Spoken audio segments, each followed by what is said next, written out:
Hello everyone, my name is Kalash Vats. Welcome back to my YouTube channel. So हमारा जो topic चल रहा था वो था नेचर ऑफ मैनेजमेंट का, जिसका फर्स्ट पार्ट यानी कि मैनेजमेंट एज एन आर्ट जो हमने पिछली वीडियो में कर लिया था। फीचर्स करे थे हमने कंपेयर आर्ट के मैनेजमेंट में, जिसका कंक्लूजन क्या आया था that management is an art of getting things done by others. सारे फीचर्स हमारे मैनेजमेंट में मैच हो रहे थे। तो नेक्स्ट जो हमारा टॉपिक है, नेक्स्ट कंपैरिजन जो है हमारा, वो है मैनेजमेंट एज अ साइंस। ठीक है, तो इसमें हम क्या करेंगे, इसमें हम साइंस के फीचर्स को मैनेजमेंट में रिलेट करेंगे। Clear? So let's start. Science is a systematic body of knowledge that explains certain general truths और the observations of general laws. So science basically क्या है? साइंस एक सिस्टमैटिक बॉडी है और सिस्टमैटिक बॉडी ऑफ नॉलेज है जो कि हमें जनरल रूल्स और जनरल लॉज जो हैं साइंस के, वो हमें एक्सप्लेन करती है। किस चीज़ से? Observation, experimentation and verification. So it is based on observation, experimentation and verification. इनसे ही हमारे प्रिंसिपल्स निकलते हैं जो कि हमें एक्सप्लेन करने को इसमें मिलते हैं। Clear? So the basic features of science are as follow. First feature हमारा साइंस का क्या है? That science is a systemized body of knowledge. Science is a systematic body of knowledge, its principles based on cause and effect relationship. ठीक है, so science क्या है? Science एक systematic body of knowledge है जिसके अंडर जो हमारे principles हैं वो कैसे आए हैं? वो एक्सपेरिमेंट कर करके, जो भी हमारे साइंटिस्ट थे उन्होंने एक्सपेरिमेंट्स करे, ऑब्जर्वेशन करे और उसके बेसिस पर जो हमारे प्रिंसिपल्स आए हैं वो हमें एक्सप्लेन करें। राइट? सो ये किस पर बेस्ड है? ये कॉज एंड इफेक्ट रिलेशनशिप पर बेस्ड है। जैसे कि साइंस है, ऐसे ही मैनेजमेंट में भी जो हमारे प्रिंसिपल्स ऑथर्स ने हमें एक्सप्लेन करे हैं वो भी सालों की रिसर्च के बाद ही हमें प्रिंसिपल्स मिले हैं। ठीक है, सो ये फीचर जो है हमारा, ये मैनेजमेंट में इंक्लूड है that management is also a systematic body of knowledge and जो इसके प्रिंसिपल्स हैं वो भी रिसर्च करके ही मिले हैं हमें। Clear? So like science, management also has its own theory and principles which are developed by management experts after years of research. So this feature of science is present in management. Clear? So second feature पे आते हैं हमारा science का। सो second feature हमारा क्या है science का? That principles of science are based on experimentations. Right? Science principles are derived after related observations and experiments. The result of each experiment can be verified. So हमारे जो science के principles हैं, laws हैं, ये कैसे आए हैं? ये एक्सपेरिमेंट के बाद ही तो आए हैं। राइट? एक्सपेरिमेंट्स, ऑब्जर्वेशन, जो हमारी ऑब्जर्वेशन आई है उनके बेसिस पर ही हमने लॉज को डिफाइन करा है। क्लियर? सो इनका जो रिजल्ट है ये हम बार बार वेरीफाई कर सकते हैं। राइट? सो हम जैसे कि हम कोई भी एक्सपेरिमेंट करते हैं तो हमें साइंस में पता है कि उसका जो रिजल्ट होगा वो चेंज नहीं होगा, वो हर बार वही चीज़ रहेगी। लेकिन मैनेजमेंट अलग है। मैनेजमेंट के प्रिंसिपल्स भले ही वो ऑब्जर्वेशन से और एक्सपेरिमेंटेशन से ही हमें डिराइव्ड हुए हैं, लेकिन क्योंकि वे ह्यूमन बिहेवियर पर डिपेंड करते हैं इसलिए उनका, क्योंकि ह्यूमन बिहेवियर तो प्रिडिक्टेड नहीं कर सकते ना हम पहले से, तो ये हम 100% ये अप्लाई नहीं होता। प्रिंसिपल्स होते वही हैं लेकिन हर सिचुएशंस में क्योंकि ह्यूमन बिहेवियर चेंज होता है तो हमारे प्रिंसिपल्स भी थोड़े से चेंज हो जाते हैं। Clear? So although management principles have been developed after observation and experimentations, but management deals with human behavior which cannot be accurately predicted. So this feature of science is not 100% included in management. ये जो feature है ये हमारा 100% include नहीं होता management में, क्योंकि science के प्रिंसिपल्स सेम रहते हैं, एक्सपेरिमेंट्स के द्वारा ही हमें मिले हैं। मैनेजमेंट के प्रिंसिपल्स भी हमें एक्सपेरिमेंट और ऑब्जर्वेशंस के बाद ही मिले हैं, लेकिन साइंस के प्रिंसिपल्स फिक्स्ड रहते हैं, साइंस चेंज नहीं होती। लेकिन प्रिंसिपल्स हमारे जो मैनेजमेंट के हैं वो ह्यूमन बिहेवियर पर डिपेंड होते हैं, उनके द्वारा डील करते हैं। तो जो कि क्योंकि ह्यूमन बिहेवियर 100% प्रिडिक्टेड नहीं करा जा सकता, तो हमारे प्रिंसिपल्स भी हर सिचुएशन में एज इट इज़ अप्लाई नहीं कर सकते हम। क्लियर? सो ये वाला फीचर हमारा इंक्लूड नहीं होता मैनेजमेंट में। सो थर्ड फीचर क्या है हमारा साइंस का? Universal validity. यूनिवर्सल वैलिडिटी का मतलब है कि ये हर जगह एक तरह से अप्लाई करा जाएगा, वैलिडिटी उसकी यूनिवर्सली रहेगी। सो scientific principles can be applied in every situation and can not B change. Science के प्रिंसिपल्स जो होते हैं, जैसे कि हम पहले भी पढ़ते आ रहे हैं, साइंस के principles as it is apply करे जाते हैं। ठीक? उनको चेंज नहीं करा जा सकता। जैसे कि न्यूटन लॉ है, तो वो जो लॉज हैं वो हर कंडीशन में सेम ही रहेंगे, वो चेंज नहीं होंगे। लेकिन मैनेजमेंट के प्रिंसिपल्स हर सिचुएशन में चेंज हो सकते हैं, उनको मॉडिफाई करा जाता है। मैनेजर क्या करता है, मैनेजर प्रिंसिपल्स को ही तो अलग अलग सिचुएशंस में अप्लाई करता है, अलग अलग तरीके से। So scientific principles can be applied in every situation and can not be changed, but the principle of management can be modified according to the situation. Principle जो है हमारे मैनेजमेंट के, उनको मॉडिफाई करा जा सकता है डिफरेंट सिचुएशंस के according. So this feature of science is not present in management. So ये वाला जो हमारा फीचर है ये मैनेजमेंट में प्रेजेंट नहीं है। तो इससे हमारा क्या कंक्लूजन आता है, that management is not a science but management is an applied science और इनएग्जैक्ट साइंस। हम मैनेजमेंट को 100% साइंस नहीं कह सकते, लेकिन हम मैनेजमेंट को एक अप्लाइड साइंस बोल सकते हैं। Clear? So management as an science वाला टॉपिक क्लियर हो गया, जिसमें हमने 3 फीचर्स को पढ़ा था, उनको रिलेट करा था मैनेजमेंट में। ठीक है, तो कंक्लूजन यही आता है कि मैनेजमेंट एक कंप्लीट साइंस नहीं है, एक अप्लाइड साइंस है। तो नेक्स्ट हमारा जो टॉपिक आता है वो क्या है, मैनेजमेंट एज ए प्रोफेशन। तो इसमें हम मैनेजमेंट के को रिलेट करेंगे प्रोफेशन के फीचर्स से। सो प्रोफेशन क्या है, profession can be defined as an occupation backed by specialized knowledge and training in which entry is restricted। so profession क्या है, प्रोफेशन एक वो ऑक्यूपेशन है जिसमें स्पेशलाइज्ड नॉलेज की ज़रूरत होती है, ठीक है, साथ ही साथ ट्रेनिंग की भी ज़रूरत होती है। और इस प्रोफेशन में हम जो एंट्री है वो रिस्ट्रिक्टेड है, यानी कि हर कोई उस प्रोफेशन में नहीं जा सकता। जाने के लिए आपको कुछ बेसिक क्वालिफिकेशन है, उनको पूरा करना होता है। क्लियर? सो हम फीचर्स पर आते हैं। The main features of professions are, first हमारा फीचर है प्रोफेशन का, well defined body of knowledge. जो हमारा प्रोफेशन है वो एक well defined body of knowledge है। In every profession there is a practice of systematic body of knowledge which helps the professional to gain specialised knowledge of that profession. Clear? So management में क्या है, management में जो systematic body profession में क्या है, profession में जो सिस्टमैटिक बॉडी ऑफ नॉलेज है उसको प्रैक्टिस करना होता है, ताकि जो हमारे प्रोफेशनल्स हैं प्रैक्टिस करने से वो स्पेशलाइज्ड उस फील्ड में अपनी परफेक्शन हासिल कर पाएँ। Clear? In case of management also there is availability of systematic body of knowledge. Management में भी हमारी सिस्टमैटिक बॉडी ऑफ नॉलेज तो है, थ्योरी हमारी अवेलेबल है। There are large number of books available on management studies. Management के लिए भी हमारी बहुत सारी बुक्स हैं, बहुत सारे ऑथर्स ने बहुत सारी बुक्स हमें अवेलेबल कराई हैं, ताकि हम मैनेजरियल स्टडीज़ हैं उनको गेन कर पाएँ। जैसे कि प्रोफेशनल्स के लिए बुक्स अवेलेबल हैं, उनके लिए थ्योरीज और पढ़ाई सारी अवेलेबल है, जैसे कि डॉक्टर्स के लिए अलग बुक्स होती हैं, ऐसे ही मैनेजमेंट में भी हमारे ऑथर्स ने हमें स्टडी मटेरियल दिया है। Clear? Scholars are studying various business situations and are trying to develop new principles to tackle these situation। इन सब मैनेजरियल स्टडीज़ से हमें क्या मिलता है, हम उन सिचुएशंस को ईजीली अपने बिजनेस के अंदर हैंडल कर पाते हैं। क्लियर? सो ये फीचर जो है हमारा मैनेजमेंट में इंक्लूड है, मैनेजमेंट में ये प्रोफेशन का जो फीचर है ये इंक्लूड है। सो हम नेक्स्ट उस पर आते हैं फीचर पर।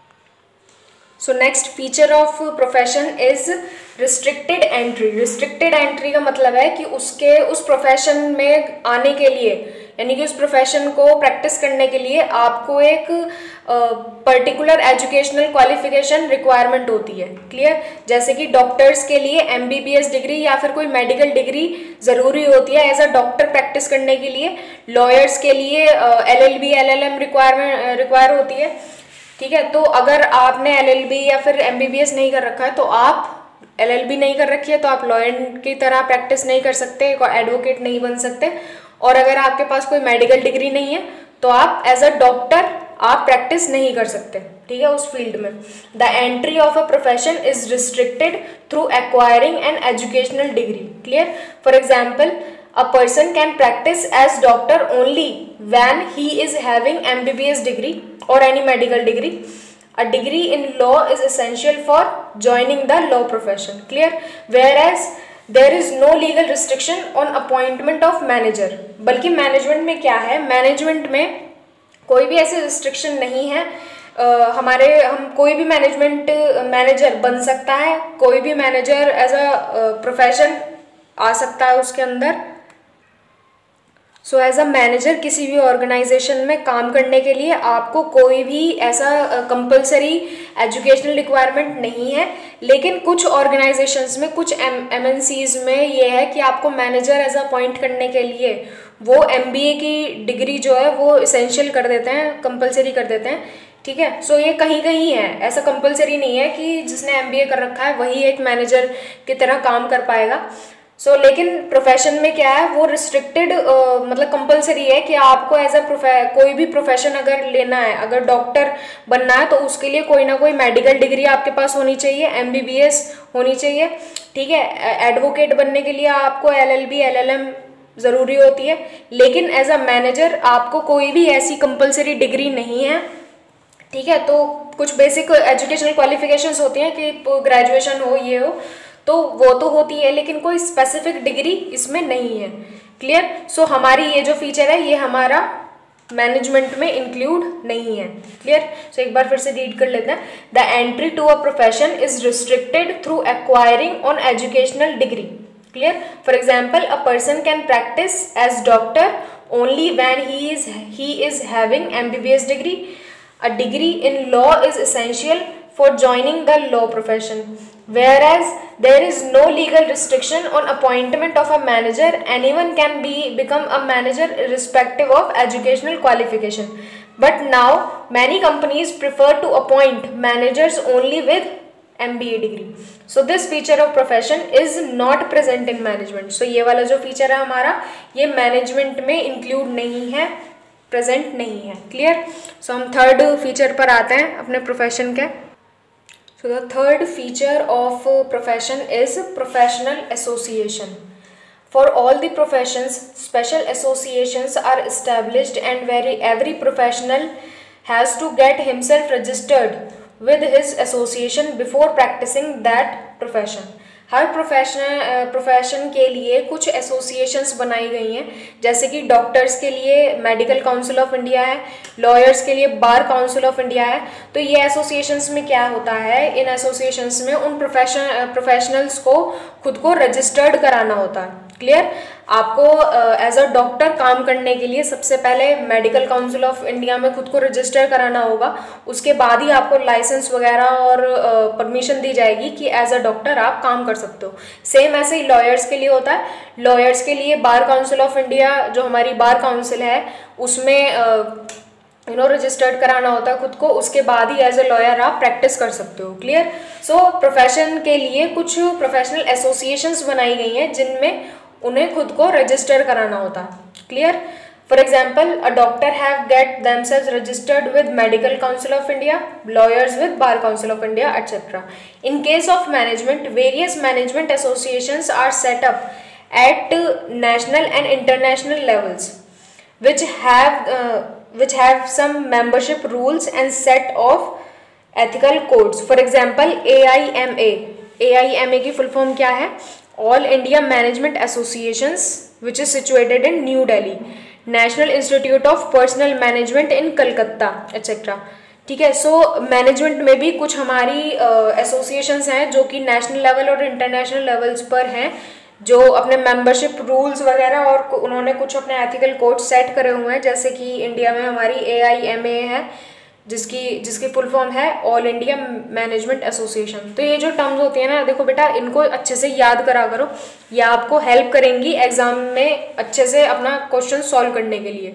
ठीक है, तो AIMA क्या है? ये एक एसोसिएशन है मैनेजमेंट के लिए, जिसका पूरा नाम क्या है? All India management association, new Delhi में है ये।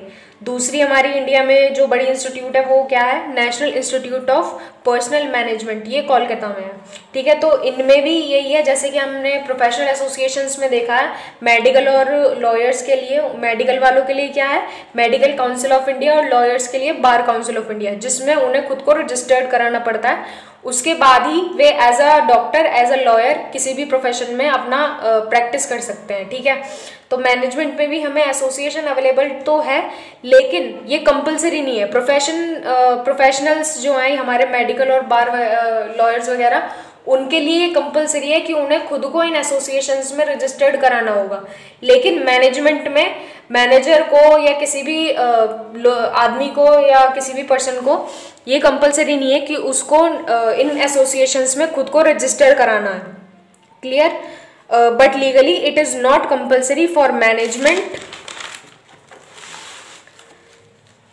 Manager to become a part of these organisations by registration. तो मैनेजर्स के लिए कंपलसरी नहीं है। तो इससे हमें क्या पता लगता है कि ये वाला जो हमारा फीचर था कि प्रोफेशनल एसोसिएशन वाला, ये हमारा फीचर इसमें प्रेजेंट नहीं है। क्लियर? सो फोर्थ हमारा जो है फीचर वो क्या है?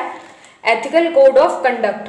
All professions are bound by code of conduct which guides the behavior of its members. For example, all doctors take the oath of ethical practice at the time they enter the profession. Ethical code of conduct का मतलब क्या है? जो हमारे जैसे कि हमारे doctors होता है, अगर मैं आपको एग्जांपल दूं, या फिर ये डॉक्टर्स होते हैं, ये जो अपने प्रोफेशन को स्टार्ट करने से पहले ओथ लेते हैं, राइट? इस ओथ में क्या होता है कि वो ये शपथ लेते हैं कि हम जो आगे काम करेंगे वो हम लोगों की भलाई के लिए करेंगे, और मतलब इससे रिलेटेड वे एक ओथ लेते हैं। लेकिन हमारे मैनेजमेंट में कंपलसरी नहीं है, लीगली बाउंडेड नहीं है मैनेजर्स कि वो कुछ भी ऐसी ओथ लें या फिर एथिकल कोड के थ्रू बाइंड हो जाएं या अपने आप को रजिस्टर्ड कराएं। रजिस्टर्ड किसके अंडर? जैसे कि हमने पहले वाले पॉइंट में पढ़ा था, all India institute of management, ठीक है, या फिर national institute of personal management. Clear? इनके अंडर उनको रजिस्टर करने की अब खुद को ज़रूरत नहीं है। लेकिन जो डॉक्टर्स हैं, प्रोफेशनल्स हैं ऐसे, उनको खुद को ज़रूरी है कि वो खुद को रजिस्टर कराएं। Clear? So but in management legally it is not compulsory for all the managers to get registered and abide by the ethical code. So this feature of profession is also not present in management. So ये वाला feature भी हमारा profession का management में include नहीं होता। Clear? So last हमारा जो फीचर है वो है सर्विस मोटिव। जो डॉक्टर्स होते हैं, लॉयर्स होते हैं, या पुलिस जो भी डिफेंस एडमिनिस्ट्रेशन से रिलेट करते हैं, उनके लिए क्या, उनका बेसिक मोटिव क्या होता है? उनका बेसिक मोटिव होता है सर्विस प्रोवाइड करना लोगों को। Clear? The main motive of profession is to serve the client with dedication. उनका बेसिक मोटिव क्या है कि हमको सेल्फ सर्विस प्रोवाइड करनी है, ठीक है। लेकिन मैनेजमेंट के लिए या मैनेजर्स के लिए ऐसा ज़रूरी नहीं है फिलहाल। पहले नहीं होता था, लेकिन अभी क्या होने लगा है कि मैनेजमेंट के लिए बेसिक रिक्वायरमेंट या बेसिक मोटिव क्या होता है? अपना ऑर्गेनाइजेशनल गोल अचीव करना। लेकिन आजकल क्या हो गया, जैसे जैसे इन्वायरमेंट चेंज हो रहा है, हमारा लोगों की थिंकिंग चेंज हो रही है, तो सिर्फ प्रॉफिट मैक्सिमाइजेशन या फिर ऑर्गेनाइजेशनल गोल को अचीव ही कर देना हमारा बेसिक मोटिव नहीं होता है। कहीं ना कहीं सोसाइटी को सर्व करना भी ऑर्गेनाइजेशन का, मैनेजमेंट का मोटिव बनता जा रहा है। क्लियर? सो आगे पढ़ते हैं। Whereas the basic purpose of management is achievement of management goals, profit maximization that is, but nowadays only profit maximization cannot be sole goal of an enterprise. Management also serve the society by creating employment and providing good quality products at reasonable price. सो आज के time में management के लिए सिर्फ organisational गोल को achieve करना या फिर प्रॉफिट मैक्सिमाइजेशन करना एक बेसिक मोटिव नहीं रह गया है। सोसाइटी भी सेम लिस्ट में आती है। सोसाइटी को सर्व करना भी इम्पॉर्टेंट हो गया है मैनेजमेंट के लिए, ऑर्गेनाइजेशन के लिए। ये किस लिए किसके उससे कर सकते हैं मैनेजमेंट कैसे सर्विस को सर्व कर सकते हैं? सर्विस मोटिव कैसे हो सकता है इनका? Management also serve the society by creating employment opportunities to that section of society who needs the employment. उन सेक्शन को प्रोवाइड करना, उस गरीब सेक्शन को प्रोवाइड करना सोसाइटी को, जिसको एम्प्लॉयमेंट की ज़्यादा ज़रूरत है। Clear? So and providing good quality products at reasonable prices. अपने अच्छी क्वालिटी के प्रोडक्ट सर्विस में देना, मतलब सोसाइटी को प्रोवाइड कराना एट अ रीजनेबल प्राइस। तो ये सब क्या है? हमारे सोसाइटी ऑब्लिगेशंस ही तो है, ये सोसाइटी के थ्रू हमारे कमिटमेंट्स ही तो हैं। तो ये वाला फीचर जो है वो हमारा मैनेजमेंट में इंक्लूड हो गया है। जैसे कि प्रोफेशनल्स सर्विस मोटिव रहता है उनका, ऐसे ही आज की टाइम में मैनेजमेंट का भी सर्विस मोटिव हो गया है और वो बढ़ चढ़कर इसमें हिस्सा भी लेते हैं। So this feature of profession is present in management. So इससे हमारा कंक्लूजन क्या आता है, on comparing the features of profession with management we find that all the features of professions are not present in management. सारे features हमारे profession के management में include नहीं है। तो हम ये कह सकते हैं कि मैनेजमेंट हमारा 100% प्रोफेशन नहीं है, लेकिन ये उस रास्ते पर है कि वो एक ना एक दिन प्रोफेशन बन जाएगा। ठीक है, so management is on the path of becoming a profession. ठीक है, वो रास्ते मतलब कह सकते हैं ना कि रास्ते में कुछ सालों में या कुछ डिकेड्स में management as a profession establish करा जा सकता है। क्लियर। सो हमारा जो नेचर ऑफ मैनेजमेंट वाला टॉपिक था वो हमारा कंप्लीट हो चुका है। अगले वीडियो में मैं आपको लेवल्स ऑफ मैनेजमेंट बताऊंगी। ठीक है, so thank you guys for watching.